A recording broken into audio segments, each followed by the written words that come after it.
আমি আসলে শুরু থেকে আসি। আমি এই ফ্যাক্টরির ফায়ার এবং ইলেকট্রিক্যাল ইঞ্জিনিয়ার, পাশের ফ্যাক্টরির। আমার নাম ইঞ্জিনিয়ার শাহনওয়াজ চৌধুরী। আমরা ফায়ার দেখার সাথে সাথে প্রথমে আমরা কালো ধোঁয়া দেখতে পাই, মানুষ দ্রুত এসে যায়। আমার মনে হচ্ছে এই বিল্ডিংয়ে যথেষ্ট পরিমাণ ফায়ার সেফটির কোনো ইকুইপমেন্ট না থাকার কারণে ওরা ছোটোখাটো অগ্নিকাণ্ড নিয়ন্ত্রণ করতে না পারার কারণে আগুনটা দ্রুত বেড়ে যায়। এখন সবচেয়ে বড় সমস্যা হচ্ছে আমাদের কাছে যে ফায়ার ইনস্ট্রুমেন্ট আমাদের পাশে ফ্যাক্টরিতে আছে, আমাদের সম্পূর্ণ এই ইনস্ট্রুমেন্ট দিয়ে আমরা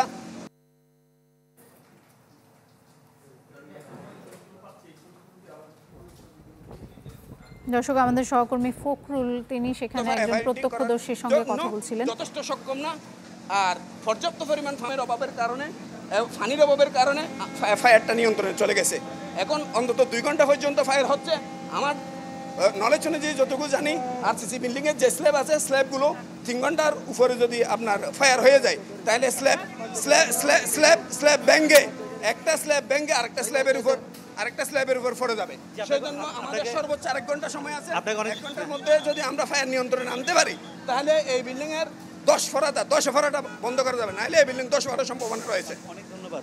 দোলা, আপনি শুনছিলেন একজন প্রত্যক্ষদর্শী যে ভবনটিতে আগুন লেগেছে সেই ভবনের পাশের বিল্ডিংয়ে তিনি কর্মরত।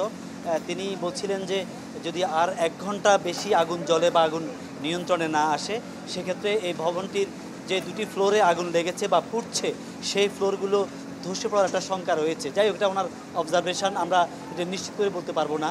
দোলা, আমার সাথে এই মুহূর্তে রয়েছেন, একটু সামনে আসেন, আমার সহকর্মী নাজিমকে একটু নিচে আসতে বলবো একটু।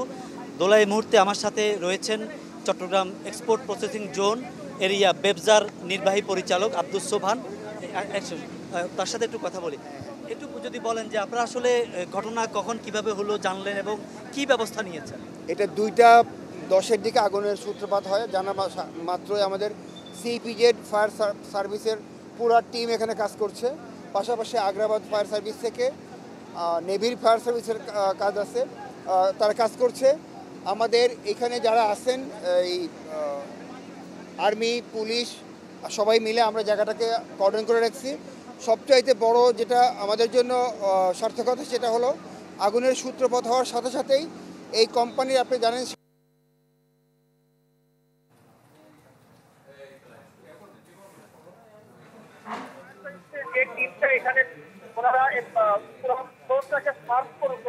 নিরাপদে আমাদের জানা মতে এবং ফায়ার সার্ভিসের যে টিমটা এখানে সার্চ করেছেন, তাদের তথ্য মতে কোনো রকমের ইনজুরি এবং কোনো রকমের ক্যাজুয়ালিটির এখানে কোনো খবর নাই।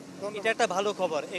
আর একটু যদি বলেন যে আসলে এখানে এই কারখানাটা কী ধরনের আপনার মানে পণ্য তৈরি হয় এবং এখানে আসলে কত শ্রমিক কর্মচারী কাজ করে?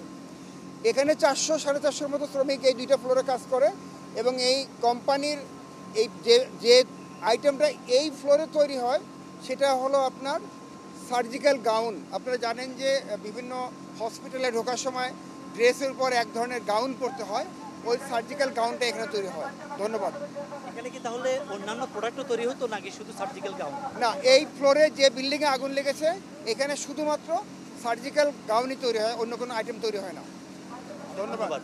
জি দোলা, আপনি শুনছিলেন যে বেবজার নির্বাহী পরিচালক আব্দুস সোবহান বলছিলেন যে এখন পর্যন্ত হতাহতের কোনো খবর নেই এবং তিনি নিশ্চিত করে বলেছেন যে এখানে এই যে ফ্লোরে আগুন লেগেছে 7 এবং 8 তলায়, সেখানে আগুন লাগার সময় কর্মরত কেউ ছিলেন না এবং নিচের দিকে ভবনের নিচের অংশে যে শ্রমিক কর্মচারীরা কর্মরত ছিলেন বা দায়িত্বে ছিলেন, আগুন লাগার সাথে সাথে তাদেরকে নামিয়ে আনা নেমে আসতে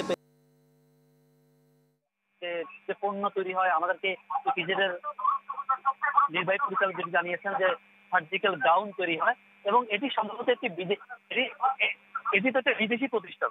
এটা তো একটি বিদেশি, কোন দেশি প্রতিষ্ঠান? এটা আসলে এখানে বিদেশি প্রতিষ্ঠান।